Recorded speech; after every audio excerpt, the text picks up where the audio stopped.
Hajer entre au lycée. Mais ce n'est pas la rentrée à laquelle cette jeune fille de 14 ans avait rêvé.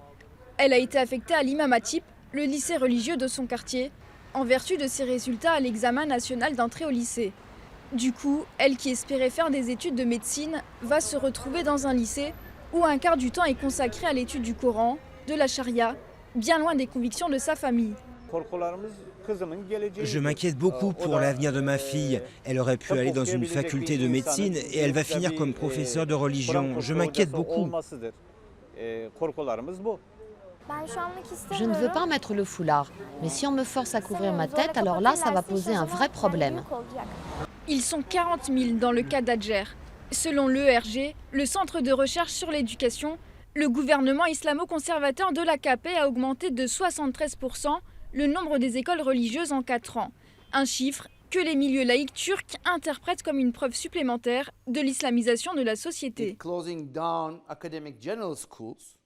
Si le gouvernement ferme les écoles d'enseignement général et les transforme en écoles professionnelles ou religieuses, il limite de fait l'offre en éducation générale et augmente celle en éducation religieuse.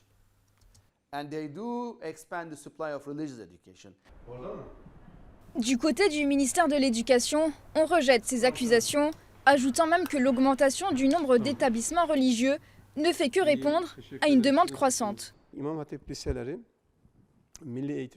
Les imams Hatip ont toujours eu une place importante dans le système d'éducation turc. La plupart de nos élèves obtiennent des postes importants après leurs études.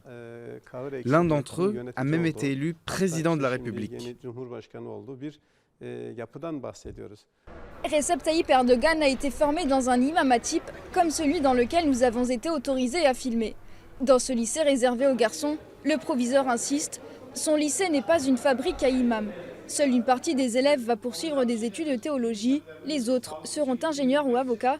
Avec un bonus, ils seront tous de bons musulmans. On leur délivre un bon enseignement du Coran. Ils apprennent à mieux connaître l'islam et on leur apprend à vivre selon des critères moraux. Des hommes pieux dans un pays dont le niveau d'enseignement est moyen. Dans le dernier classement mondial sur l'éducation, le rapport PISA, la Turquie arrive en queue de peloton.